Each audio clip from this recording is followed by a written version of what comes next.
Thank you, Minister. Senator Hanson. I'm quite happy to remove this because this is not what should belong in this parliament.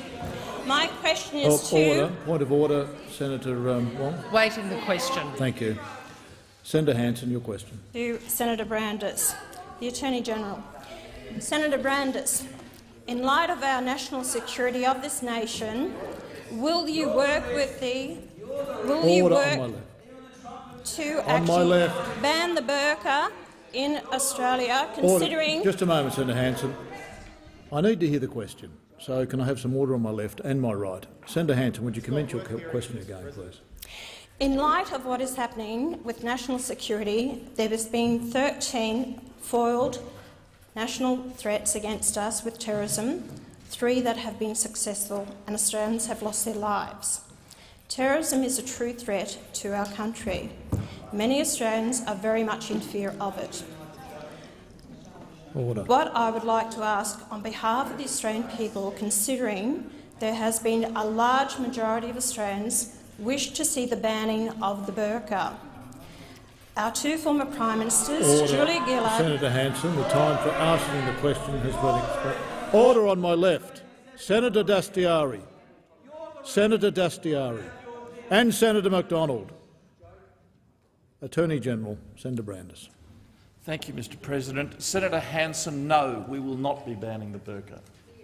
Now, Senator Hanson, I am not going to pretend to ignore the stunt that you have tried to pull today by arriving in the chamber dressed in a burqa, when we all know that you are not an adherent of the Islamic faith. And I would caution you and counsel you, Senator Hanson, with respect, to be very, very careful of the offence you may do to the religious sensibilities of other Australians. We have about 500,000 Australians in this country of the Islamic faith, and the vast majority of them are law-abiding, good Australians. And, Senator Hanson, it is absolutely consistent with being a good, law-abiding Australian and being a strict adherent Muslim.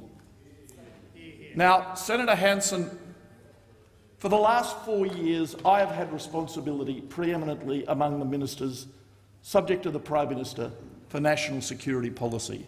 And I can tell you, Senator Hanson, that it has been the advice of each Director-General of Security with whom I have worked, and each Commissioner of the Australian Federal Police with whom I have worked, that it is vital for their intelligence and law enforcement work that they work cooperatively with the Muslim community, and to ridicule that community, to drive it into a corner, to mock its religious garments, is an appalling thing to do, and I would ask you to reflect on what you have done. Order.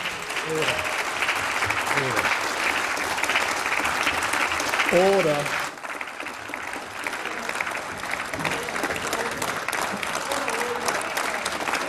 Order, senators.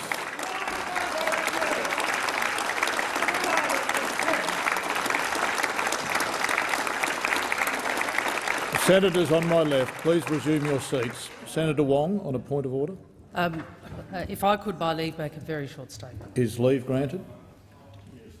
I think the Senator Hanson-Young, are you objecting to leave? I'm not Senator Hanson-Young. No, please Senator address Hanson, me. my apologies. Are you objecting to leave being granted? Yes, I am. Well, leave is not granted, Senator Wong. Senator Wong, leave is not being granted. A point of order, Senator Wong. Point of order. I make Senator a Hanson, point I'll listen to a point of order. order first. Point of order, Senator Thank Wong. you. My point of order is this. If I had the opportunity, I would move to congratulate the Leader of the Government on that statement. Well, and I make this point on behalf of all of us on this side of the chamber.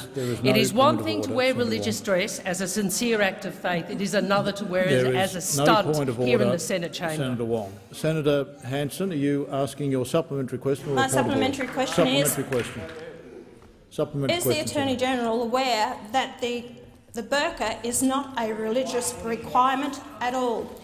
My question is, will the Attorney-General then ban the burqa in this House for in future as a security risk? And also the fact is that the people of Australia have the right to see the face of a person that they elect to this parliament, and they are the person who is actually going to be making decisions in their parliament on their behalf. Thank you. Before I call the Attorney-General, it's in the purview of the presiding officers, not the Attorney-General, to determine what happens as far as security is concerned within Parliament House. The Speaker and I have made arrangements that anyone who enters this premises with their face covered by whatever means is clearly identified prior to entering the building. And further, the first thing I ascertained when you walked into the building dressed as into the chamber dressed as you were, I wanted to ascertain who you were, and that was verified to me. I make no further comment about the dress that you wore. Attorney-General, do you have any comment that you wish to make in relation to that matter? Attorney-General. No. Thank you. Senator Hanson, a final supplementary question. I will. If a person who wears a balaclava or a helmet into a bank or any other buildings or even on the floor of the court, they must be removed. Why is it not the same case for someone who is covering up their face and cannot be identified? Will the government make changes to these laws? Attorney-General. No. Thank you, Attorney-General.